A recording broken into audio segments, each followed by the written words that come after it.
कवि सम्मेलन देख देख के घर की शीला देवी को शेर व शायरी का बुखार चढ़ गया था।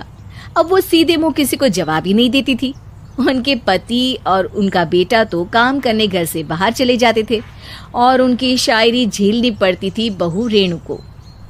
अब सास बोलती नहीं, अर्ज करती थी, संदूक पे रखी संदूक, संदूक में रखे झुमके, बहू झुमके निकाल के दे मेरे, कहाँ लगा रही है ठुमके। माँ जी, झुमके तो आपके निकाल दूंगी मैं, लेकिन आपके दिमाग से ये शायरी का भूत कैसे निकलेगा? छोटे लोग नहीं समझेंगे, शायरी है शौक बड़ा, तू अपने काम से काम रख, मेरे काम में मत टांग अड़ा। शौक अलग बात है, लेकिन हर चीज में अपना शौक डाल देने से जग हसाई हो सकती है सासू माँ। अरे मैं हूँ एक नंबर कलाकार, कोई ऐसी वैसी बला नहीं, तुम घर के कामों में उलझी, समझोगी मेरी कला नहीं। ठीक है माँ जी, आप नहीं समझती तो कोई बात नहीं, लाओ मैं आपके झुमके ही निकाल कर दे देती हूँ। बहू सास के झुमके निकाल कर देती है और वहाँ से चली जाती है। शाम को बहू अपने पति से शिकायत करती है, सुनिए जी, आप माँ को कुछ समझाते क्यों नहीं? अरे क्या समझाना है माँ को? अरे अपनी शायरी थोड़ी कम करे ना। अरे तुमको उनकी शायरी से क्या दिक्कत है? अरे मुझे नहीं, पर पड़ोस में सब लोग हंसते हैं, कहते हैं बुढ़ापे में लोग सठिया जाते हैं, लेकिन शीला जी तो शायर हो गई हैं। अरे लोगों का काम है कहना, लोगों की बातों का क्या टेंशन लेना। अरे वाह, मैंने भी शेर कह दिया, वाह वाह वाह वाह। देख लो, तुमसे किसी ने कहा नहीं और तुम्हारे सामने कोई माँ की बुराई नहीं करता तो तुमको फर्क नहीं पड़ रहा। अरे तुम खामखा की बात का बतंगड़ बना रही हो। चलो चाय बना कर ले आओ मेरे लिए, साथ पियेंगे, कोई ढंग की बातें करेंगे। रेणु चाय बनाने लगती है। पहले वो अपने पति को चाय देती है, फिर सास को और आखिर में अपने ससुर को। लेकिन वो देखती है कि ससुर जी कुछ परेशान से हैं। क्या हुआ ससुर जी, कोई बात हो गई है क्या? अरे तेरी सास बात बात पे शायरी करती है। कल मैंने पूछा कि खाना खाया तो तेरी सास ने क्या जवाब दिया पता है?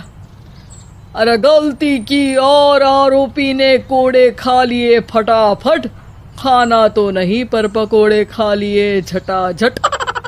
अब बता क्या जवाब दूं इस बात का? वो तो सभी से शायरी में ही बात कर रही हैं, मुझे भी समझ में नहीं आता कि क्या करूं मैं। बेटा उसको उसी की भाषा में जवाब देना पड़ेगा। मैं तो आम बातचीत में भी उसके सामने कुछ नहीं बोल पाता, शायरी में क्या बोलूंगा भला। ससुर ने जैसे ही कहा कि उसको उसी की भाषा में जवाब देना पड़ेगा, बहू को ये बात जच गई। अगले ही दिन वो शायरी की कुछ किताबें लेकर आई और शायरी की प्रैक्टिस करने लगी ताकि सास को उन्हीं की भाषा में जवाब दे सके। उसने दिन रात एक कर दिए। एक दिन सब साथ में बैठकर टीवी देख रहे थे, तभी रेणु सबके लिए बिरयानी बनाकर लाती है, लेकिन सास को बिरयानी भाती नहीं। कौवा करता काऊ काऊ, चिड़िया बोलती ची ची, इतना खराब बिरयानी बनाई है कि मुंह से निकले छी छी।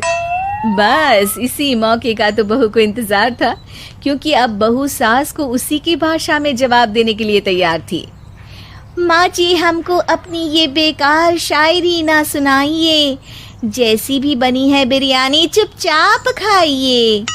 ससुर जी और रेणु के पति ने रेणु का जवाब सुनते ही जोर से ताली बजाई और सास ने जब रेणु का शायराना जवाब सुना तो उनके गले में बिरयानी अटक गई। बहू ने एक और शायरी का तीर छोड़ा। शायरी में बहू के सामने सास हो जाएगी ढेर, क्योंकि सास मारेंगी एक शेर तो बहू मारेगी 1.25 शेर। सास को छोड़ के सब वाह वाह करने लगते हैं।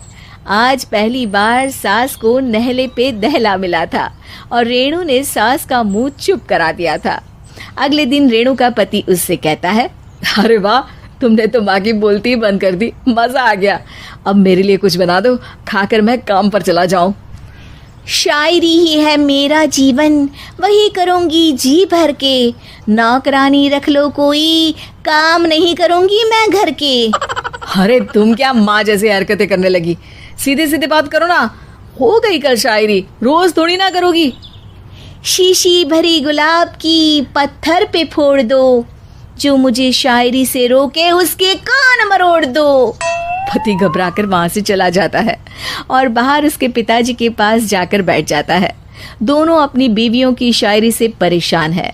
ससुर को पछतावा होता है कि क्यों उसने बहू को सास की भाषा में ही जवाब देने का आइडिया दिया। अब तो घर में दो दो शायर हैं। दोनों एक साथ दुखी स्वर में कहते हैं, हम दोनों की ही बीवियां जब से शायर हो गई है, क्या बताएं, जिंदगी एक फटा हुआ टायर हो गई है।